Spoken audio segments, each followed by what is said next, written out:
epilepsia y el embarazo. Y bueno, primero los objetivos de esta discusión de este tema es conocer, por supuesto, la epidemiología de esta patología, la definición de muchos conceptos o términos que debemos manejar, como es la epilepsia, la convulsión, el estatus epiléptico, recordar la fisiopatología de la crisis epiléptica y, por supuesto, saber cuál es el manejo de la paciente, incluso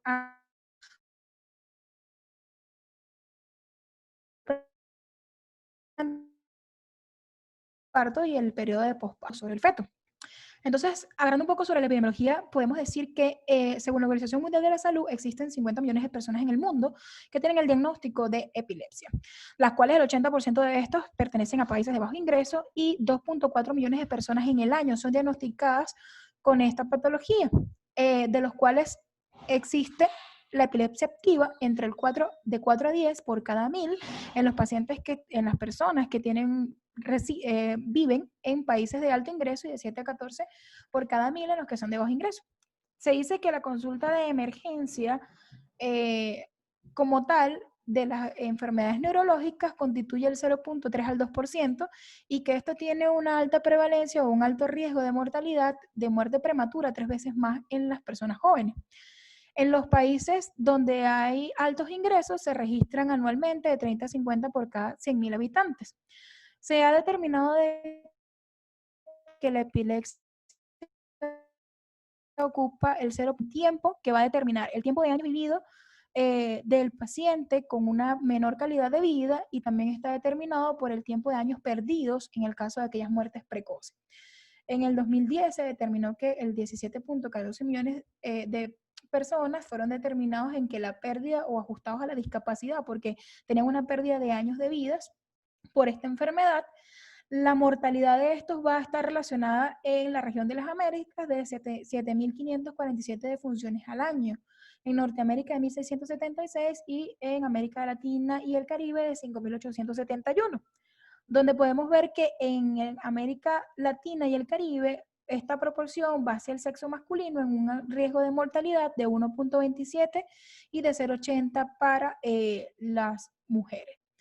En cuanto al embarazo, tenemos que determinar de que el 0,5% de las pacientes presentan o son diagnosticadas con epilepsia durante el embarazo o están embarazadas y tienen el diagnóstico de la epilepsia. El 95% de estas reciben tratamiento y el 90% de estas llegan a un embarazo a término sin ningún tipo de complicaciones. Y podemos ver que el menos del 1%, pues estas pacientes sufren alguna complicación debido a ya sea aumento de la frecuencia de las crisis o malformaciones que puedan presentar por los fármacos que puedan utilizar las pacientes. Todo esto entonces hace que la epilepsia se ubique en el 20º lugar de la causa de discapacidad en las personas. Un recuento de lo que es la estadística acá, bueno, del hospital universitario, en el ingreso de estas pacientes. El año pasado el principal motivo del ingreso de las pacientes con la patología fueron el número de 3, lo que representó un 11% de pacientes epilépticas ingresadas acá.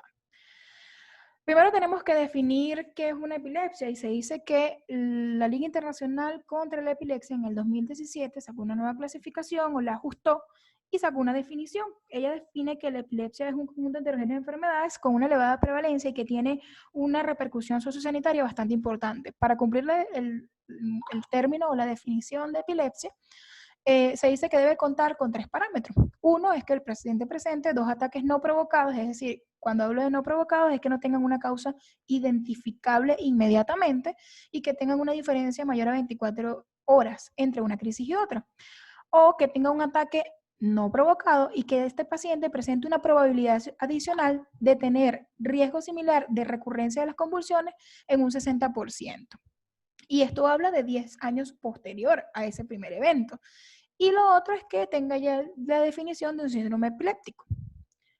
Es por eso que entonces tratamos de hacer una mejor reajuste de esta definición y decimos que la epilepsia es realmente aquella patología que tiene predisposición a generar crisis epilépticas es catalogada como una enfermedad cerebral crónica que tiene crisis recurrentes, que estas pueden tener un inicio en una parte del cuerpo, es decir, focales, o que pueden ser generalizadas, y que por supuesto es una enfermedad neurológica más frecuente en el mundo. Entonces, vamos a definir que la crisis epiléptica es un evento transitorio autolimitado que tiene un inicio y un fin determinado, excepto en aquellas pacientes que presentan un estatus epiléptico, y que dice que estos tienen signos y síntomas claros, pero tiene una amplia variabilidad en estas manifestaciones, porque todo va a depender del lugar en donde se origine la crisis a nivel del sistema nervioso central. Es decir, ellas pueden tener manifestaciones sensitivas, manifestaciones motoras, y esto va a depender del lugar en donde se origine la crisis. Entonces podemos decir que una crisis epiléptica es la manifestación clínica de una descarga neuronal excesiva e hipersincrónica que puede ser autolimitada, y que su producción va a depender de dos factores, sea por un exceso de excitabilidad neuronal o sea por un defecto de la inhibición. Cuando hablamos de un estatus epiléptico, podemos decir que el estatus epiléptico es una emergencia neurológica. Es decir, estos pacientes tienen una mortalidad intrínseca de 4 a 17%, incluso puede aumentar hasta un 20% en aquellos pacientes con estatus epiléptico refractario. ¿Qué podemos decir en el estatus epiléptico? El estatus epiléptico, como definición, se da que es una situación de convulsiones persistentes en el tiempo o una repetición frecuente de las crisis sin permitir recuperar el nivel de conciencia o la normalidad entre las crisis. ¿Qué significa? Que anteriormente la Liga Internacional contra la Epilepsia definía entonces que un estatus epiléptico era una crisis que tuviera una duración suficiente o suficientemente frecuente.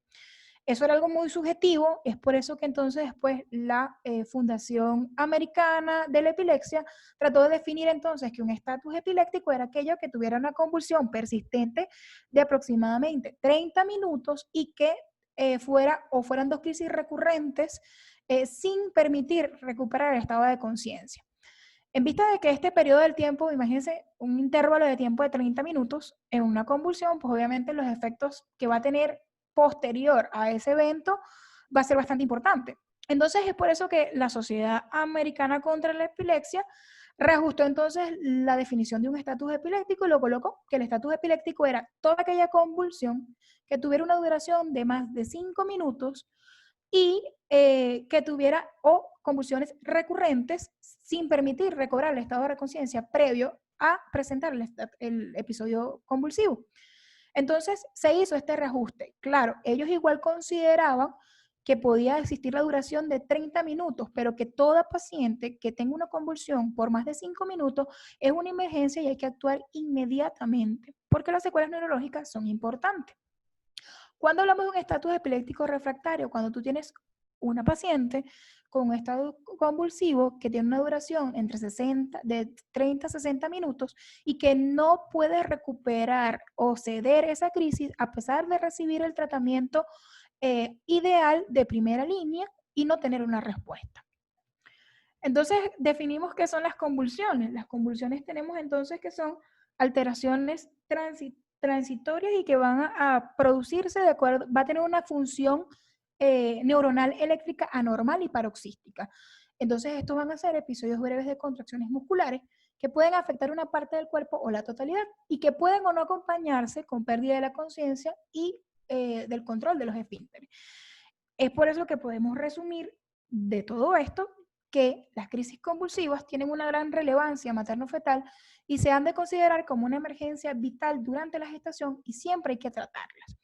Y es importante entonces también de alguna manera recordar que no todas las epilepsias se presentan convulsiones y no todas las convulsiones son por epilepsia.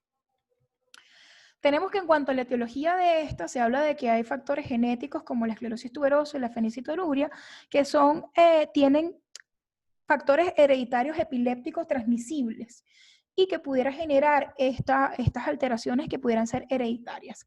Tenemos aquellas que son las lesiones adquiridas, ya sea tumores, ya sea alteraciones en la migración neuronal, ya sea traumáticas, y tenemos aquellas que son idiopáticas o criptogénicas, y eso se debe a que, a pesar de que tú puedas tener el conocimiento de que esta convulsión es de origen, puedes asociarla que pueda tener un origen genético, pero tú debes corroborarlo por imágenes y en esas imágenes no lo puedes determinar. Entonces, estas son las de causa idiopáticas porque no tienes un aval o un antecedente genético que pueda dar ese factor transmisible de la epilepsia y tampoco tienes imágenes que puedas corroborar el diagnóstico. Es muy importante entonces de todo esto primero recordar cómo es la fisiología del impulso nervioso. Para hablar de la fisiología del impulso nervioso, sabemos que el sistema nervioso central está constituido por neuronas que se comunican entre sí y que poseen espacios precintados y que ellas van a permitir la transmisión de un impulso eléctrico o lo que nosotros conocemos como potencial de acción, que realmente es el potencial eléctrico o el impulso nervioso que va a transmitirse desde la porción terminal o el axón, la porción terminal del axón de una neurona y se va a unir al botón dendrítico de la siguiente neurona. Es decir, vamos a tener la constitución de una neurona presináptica, un espacio presináptico, ¿ok? O un espacio sináptico.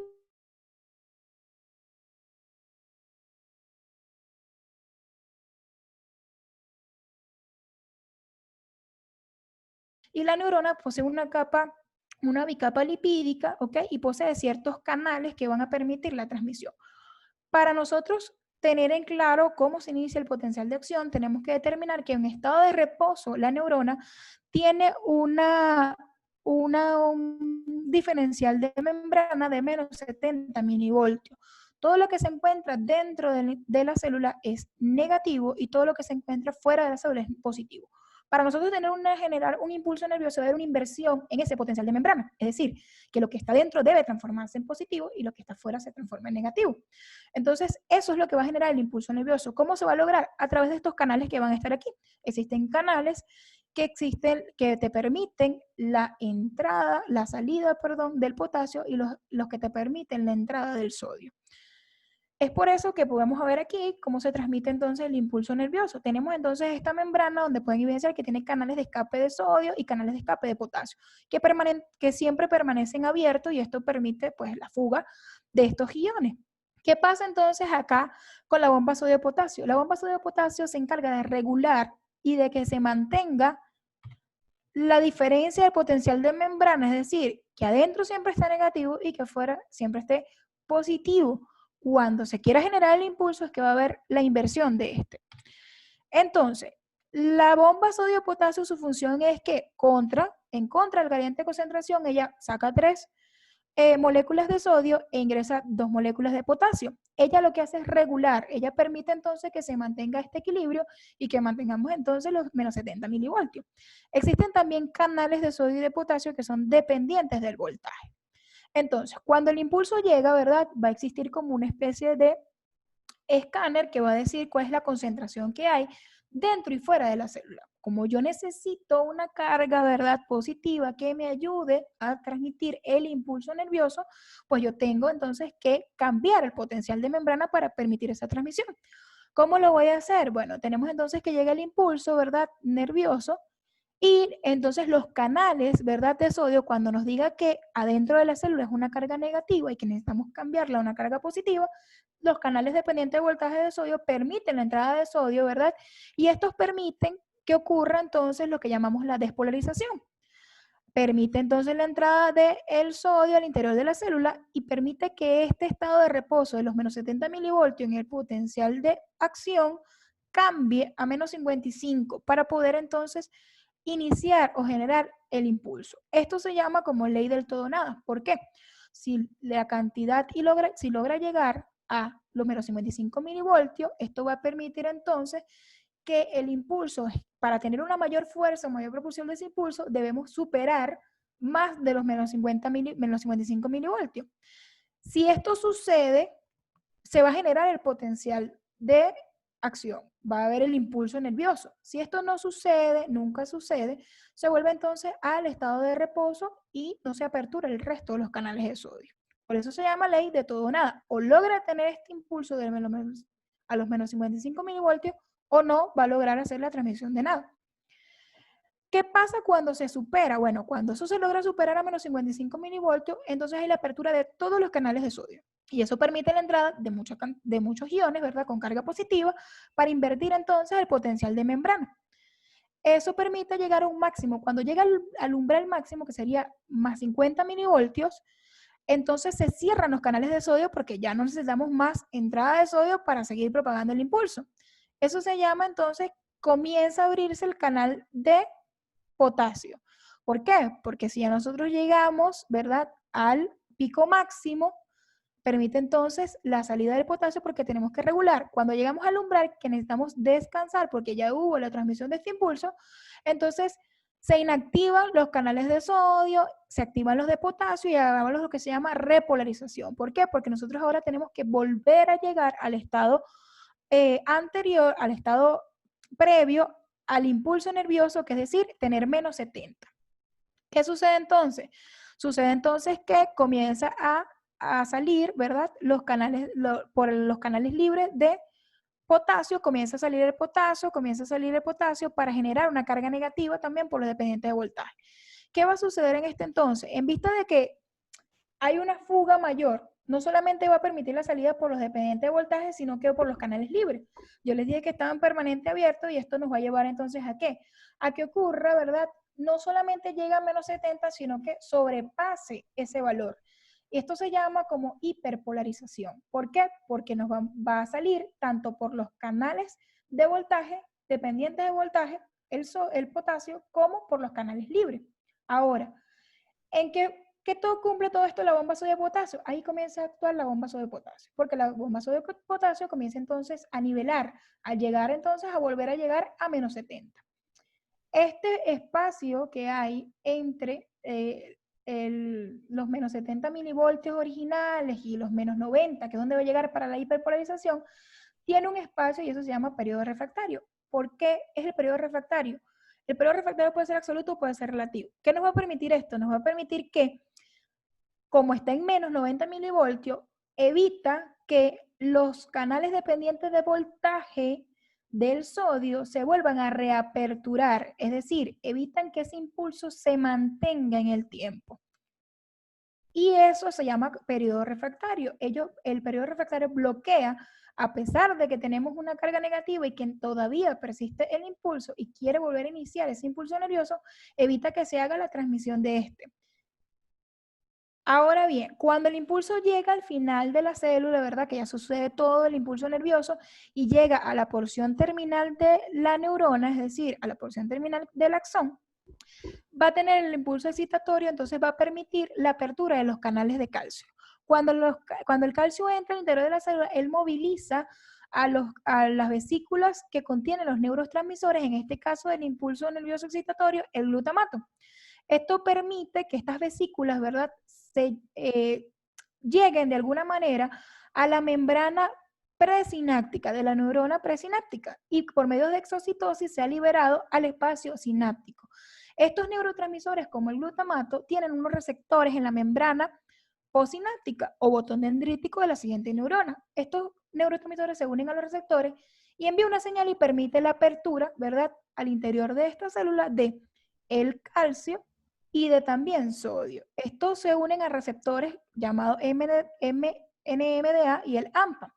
Permiten entonces que ese sodio y ese calcio continúen. Si permite la entrada al interior de la célula, va a continuar lo que les comenté anteriormente. Permite entonces la transmisión del impulso nervioso, ocurre la despolarización, la repolarización y así sucesivamente va a suceder de neurona en neurona para transmitir el impulso. ¿Qué sucede en la inhibición de este? ¿Cómo se inhibe? Bueno, llega el impulso, ¿verdad?, nervioso al final de la porción terminal del axón y no va a producir entonces la movilización del neurotransmisor del glutamato, sino del GABA. El GABA va a ser lo mismo, va a ser liberado, ¿verdad?, a través de las vesículas que lo contienen al espacio sináptico y el espacio sináptico se va a unir con los receptores GABA-A, que son receptores específicos para esto. ¿Qué produce esto? No permite la entrada de sodio ni calcio, sino que la apertura de los canales de cloro, que tienen una carga negativa y permite mantener el potencial de reposo dentro de la célula e inhibe el impulso nervioso. Ahora, ¿qué debemos recordar siempre? Que para tener una excitación o un impulso neuronal, debemos contar con un neurotransmisor excitatorio como que es el glutamato, que se va a unir, va a permitir entonces que el calcio se libere a través del espacio sináptico el glutamato y este permite la entrada de sodio y de calcio y continúa entonces el impulso nervioso. Que debemos recordar también que para inhibirlo debemos entonces estimular neurotransmisores GABA que se unen a los receptores GABA específicos y entonces no permite la entrada del cloro y del sodio, del sodio y del calcio, sino que permite la entrada del cloro, que es una carga negativa, y de esa manera inhibir el impulso.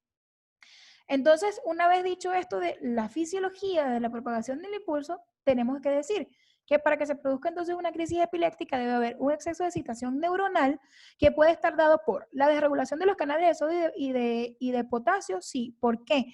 Porque si hay una desregulación de los canales, pues entonces esto va a permitir, por ejemplo, los canales de sodio van a estar constantemente aperturados, va a permitir entonces la entrada continua del sodio y va a continuar el impulso nervioso. Ahora, de alguna manera, si los canales de potasio están constantemente abiertos, siempre va a haber una fuga y va a permitir entonces que se libere y estemos entonces o la apertura de los canales y permita la entrada de esto y se mantengan allí. Si hay un defecto en la expulsión del potasio, no se permite la apertura de los canales de potasio, entonces toda la carga positiva se va a quedar en el interior de la célula. Un desequilibrio en los neurotransmisores. También puede suceder que constantemente sea más bien la función, esto ocurre más que todo es por que solamente sea la liberación del neurotransmisor que es el glutamato y pues persista esa actividad neuronal. La alteración que hay en los receptores postsinápticos va a suceder por alteración porque en lugar no va a tener la duración de la unión de este receptor de este neurotransmisor que es el glutamato con el receptor va a durar mucho más y entonces va a permitir que los canales de sodio y de calcio se encuentren constantemente abiertos y permita entonces la transmisión del impulso o la alteración de los canales de calcio. Si hay apertura de los canales de calcio, siempre en el axón terminal de esa porción terminal del axón, pues evidentemente va a haber la salida del neurotransmisor al espacio presináptico y va a permitir entonces la entrada en la siguiente neurona del sodio y del calcio que continúa el impulso nervioso. ¿Cómo se puede producir también una crisis epiléptica? Porque hay un defecto en la inhibición, porque nunca va a haber entonces la inhibición de esa transmisión o propagación del impulso.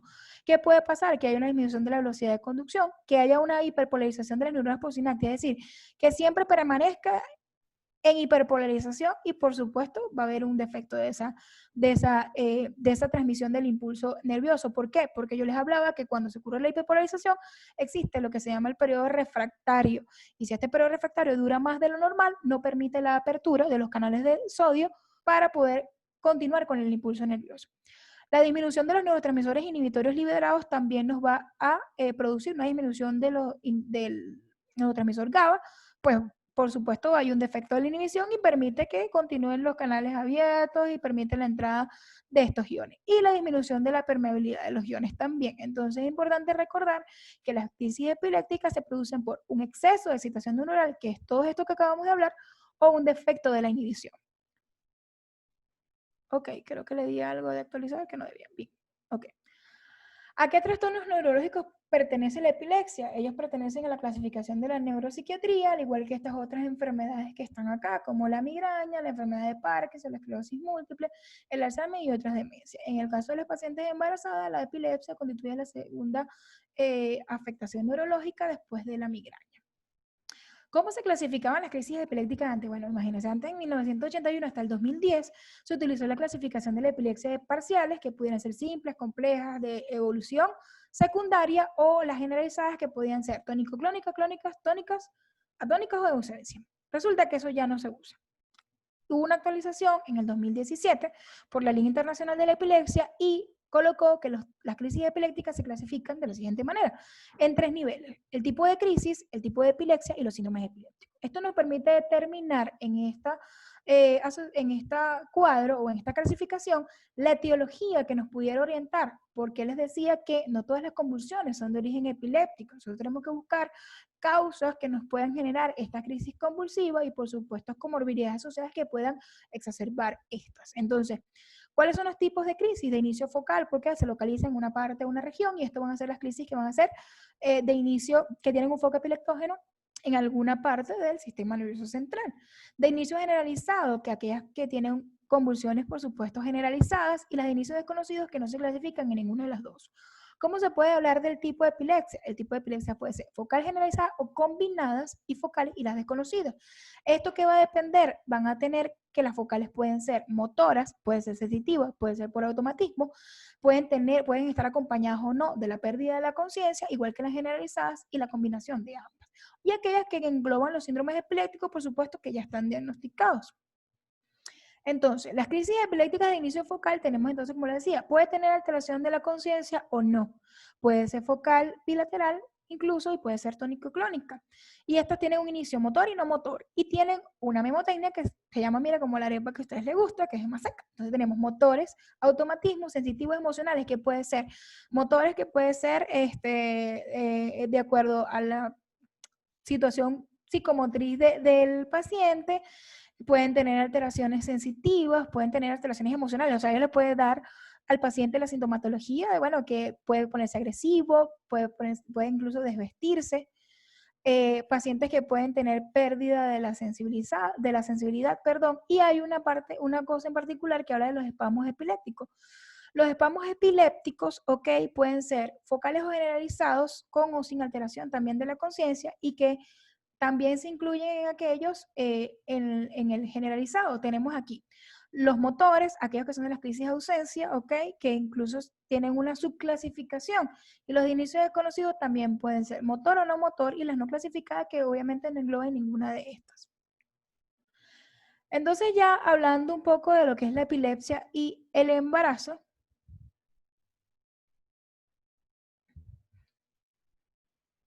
tenemos entonces que las generalidades de estas son que el 60% de las pacientes embarazadas no sufren cambio a nivel de las crisis en cuanto a la frecuencia y duración de la epilepsia. El 20% de estas tiende a aumentar y el 20% de estas tiende a disminuir. Se dice o se habla de que aquellos pacientes con libres de convulsiones es aquellos pacientes que tienen más de 9 meses sin convulsión y que el control incluso de estos embarazos se puede llegar a un 84-92%. Aquellas pacientes no se puede determinar realmente en las pacientes crisis epiléptica o frecuencia de crisis por la edad, por la raza, por el número de embarazos, por el tipo de crisis, por la medicación o por la frecuencia de las crisis en embarazos anteriores. Y se ha hablado de que en aquellas pacientes con un producto masculino, se habla de que estas tienden a tener una mayor frecuencia en un 64% de las crisis epilépticas y un 30% en lo femenino. Esto se debe a que las causas de incremento durante el embarazo se habla de que tanto la hormona gonadotropina coriónica como el efecto de los andrógenos tienden a aumentar la frecuencia de las convulsiones, mientras que los estrógenos tienden a disminuirla. Habla también de que existen causas metabólicas, aumento de la restricción de líquidos, restricción de sodio, aumento de peso, incluso el estrés y la ansiedad psicológica o las manifestaciones propias del embarazo. Aquellas pacientes que tienen náuseas y vómitos durante el primer trimestre, que no pueden conciliar el sueño, que esto incluye la interrupción del sueño a causa de esta sintomatología, pues obviamente van a tener una mayor frecuencia de convulsiones. Tenemos la farmacológica y esto se debe más que todo a la malabsorción intestinal del fármaco, a la disminución que tiene de las proteínas, estos fármacos, y esto ocurre frecuentemente en el tercer trimestre del embarazo. ¿Cómo debemos manejar a la paciente en la consulta preconcepcional? Lo primero que debemos hacer es programar el embarazo, por supuesto, cuando las pacientes estén controladas, cuando estén en un periodo libre de crisis. Es decir, se habla de que aquellas pacientes, incluso que las crisis epilépticas no tienen crisis epiléptica por más de 2 años, son aquellas pacientes que pudiera considerarse la suspensión del medicamento y evaluar en un periodo de 6 a 12 meses para poder determinar si se puede la paciente tener una concepción fuera de la utilización de fármacos antiepilépticos en vista del efecto que estos tienen, sobre todo en el primer trimestre. Si la paciente, bueno, tiene muchos fármacos antiepilépticos indicados, es lo importante tratar de disminuir paulatinamente estos medicamentos y indicar, perdón, un medicamento, el medicamento ideal, que sea a la dosis mínima requerida para controlar las crisis y que tenga menos efectos teratogénicos. Es decir, estas pacientes llegan con muchos fármacos antiepilépticos, debemos comenzar a disminuir estos fármacos primero al 50%, entre las primeras 24, cada 24 horas, y de la misma manera indicar el fármaco ideal que le vamos, el de primera línea para el embarazo, ir disminuyéndolo paulatinamente e iniciar inmediatamente el otro fármaco para la monoterapia. Informar sobre los efectos que tienen estos fármacos antiepilépticos en el feto. Es muy importante que la madre sepa que estos medicamentos tienen malformaciones que están asociadas a malformaciones al uso de estos medicamentos, y por eso es ideal que la dosis que sea recibida sea una dosis mínima para tratar de disminuir ese porcentaje de afectación. Aquellas pacientes controladas con suspensión de medicamentos 6 meses previos a la concepción, y bueno, iniciar el tratamiento también de ácido fólico 6 meses previos ayuda a disminuir los efectos del tubo neural, sobre todo en los medicamentos que tienen afectación en este nivel y que incluyen las malformaciones. ¿Qué debo hacer para el switch farmacológico y cómo lo debo hacer? El switch farmacológico se debe hacer realmente preconcepcional. 6 meses previos para evaluar el cambio, evaluar si la paciente tiene la dosis terapéutica adecuada para tratar de mantener a la paciente sin crisis epiléptica.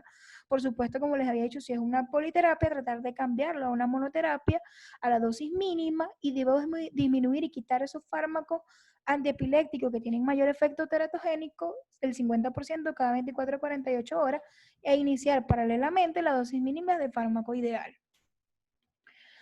¿Cómo debemos evaluar a la paciente embarazada? Debemos identificar el tipo de crisis, una crisis focal, una crisis generalizada, con pérdida o no pérdida de la conciencia, cuáles son los síntomas neurológicos que presenta la paciente para determinar la crisis, si es de origen desconocido, si es combinada, el tratamiento recibido y ajustes de este antes, ¿ok? Debemos evaluar el tratamiento que recibe esta paciente y tratar de ajustarlo a las dosis mínimas adecuadas para poder llevar a esa paciente a no tener crisis epilépticas con esas dosis mínimas y disminuir los efectos que pueda tener este fármaco sobre el feto.